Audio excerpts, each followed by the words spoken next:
노무 노동법 관련 책을 쓰고 강의를 합니다. 영상을 통해 쉽고 빠르게 노무정보, 정부지원금을 알려드립니다. 책 이야기, 유튜브 이야기도. 고용노동부와 자치단체에서 일반 택시, 그러니까 법인 택시 기사들에 대한 긴급 고용 안정 지원 사업을 시작한다는 게 있어가지고 한번 간단하게 말씀을 드려보도록 하겠습니다. 우선 고용노동부와 전국 17개 광역자치단체에서 진행하는 거라고 이렇게 보시면 되고요.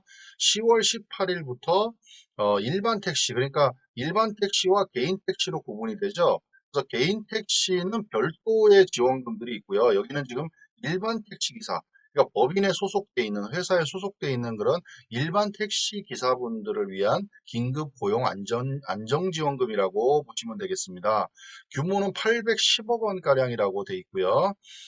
매출이 감소한 법인 택시, 택시 법인의 소속 운전기사, 그래서 일정 기간 이상 근속한 8만 1000명이 1인당 100만 원씩을 이제 지원을 받게 된다고 합니다. 자, 기간은요, 지원 대상을 보면, 근무했던 기간은 2020년 7월 1일을 포함한 2020년 7월 1일 이전에 입사하신 분입니다. 요거 기억하세요. 7월 1일을 포함해서 2020년 7월 1일 이전에 입사하신 분이 해당이 되고요. 매출액이 감소한 법인, 그러니까 이건 개인이 아니고 매출액이 감소한 법인에 소속된 기사분들 신청서를 작성해서 회사에 제출을 하시면 됩니다. 그러니까 매출이 감소한 법인에 소속돼 있는 운전기사분들은 신청서만 작성해서 회사에 제출을 하시면 그 회사가 자치단체에 종합해서 제출을 하게 되고요. 그 다음에 법인 회사는 매출이 감소하지를 않았지만 운전기사 본인은 소득이 감소한 경우에는 소득감소 증빙자료를 택시 회사가 아닌 자치단체에 직접 제출하셔야 된다. 이렇게 아시면 될 것 같아요. 두 가지로 구분하시면 됩니다. 법인의 매출 감소 여부는요.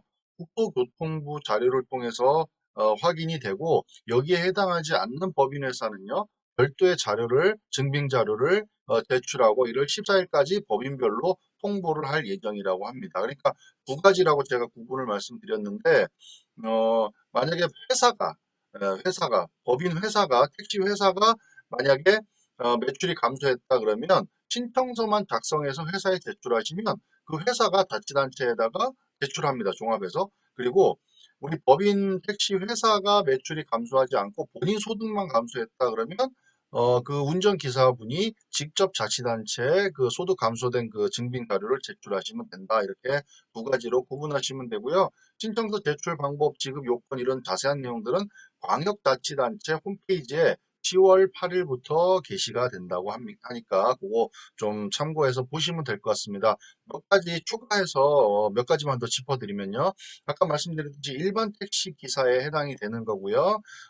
광역자치단체에서 총 810억 원이 배정이 되어 있고 1인당 100만 원이다. 그 다음에 지금 계속 제가 구분해 드렸는데 매출이 감소한 택시 회사 그리고 소득이 감소한 운전기사 이렇게 두 가지로 구분을 해서 보시면 될 것 같아요.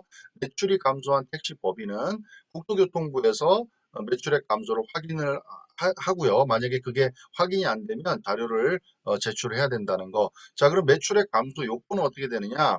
요거는 이제 고용 안정지원금은 다 이런 식으로 지금 다 요건을 갖고 있는데 2020년 2월부터 3월 혹은 2020년 8월, 9월 요 두 가지 중에 하나의 월 평균 매출액이 2019년 1월부터 2020년 1월, 그러니까 1년 중에 1개월의 매출액, 그러니까 2019년 1월부터 2020년 1월 사이에 한 달, 한 달의 매출액보다 요 두 가지 기간 중에 하나가 매출액이 감소했으면 가능하다. 이렇게 이해하시면 됩니다. 자, 그 다음에 요거는 이제 그 택시 회사 기준이고요.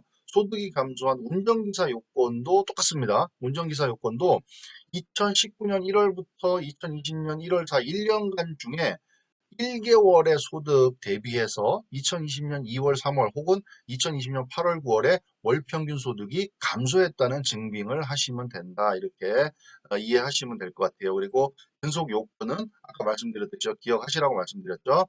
올해 2020년 7월 1일을 포함한 2020년 7월 1일 이전에 입사하신 분 그리고 현재 계속해서 우리 택시 회사에 지금 근무를 하고 계신 분, 운수 종사자 관리 시스템에 등록이 돼 있으신 분을 기준으로 지급이 된다.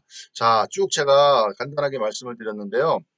몇 가지 이제 기억하실 부분은 뭐냐면 2020년 7월 1일 이전에 입사하고 현재도 근무를 해야 된다. 그리고 내가 소속돼 있는 그 택시 회사의 매출이 감소했는지 혹은 내가 개인의 소득이 감소했는지 두 가지 하나를 체크를 하셔서 어, 만약에 회사가 매출이 감소했다는 게 이제 입증이 되면은 그 기사분은 회사에만 신청서를 제출하시면 되고요. 만약에 회사는 매출이 감소하지 않았다. 그래서 그런 경우에는 운전기사분이 직접 자치단체에 서류를 제출해서 1인당 100만 원씩 받으실 수 있다라는 거 좀 체크해서 보시면 좋을 것 같습니다. 지금 뭐 여러 가지 지원금들, 그 다음에 업종이라든가, 그 다음에 뭐 근무 형태에 따라서 지원금들이 굉장히 여러 가지가 구분해서 지원이 되고 있으니까 이것도 한번 체크해 보시고 택시 기사분들 좀 참고해서 도움 받으시면 좋을 것 같습니다. 감사합니다.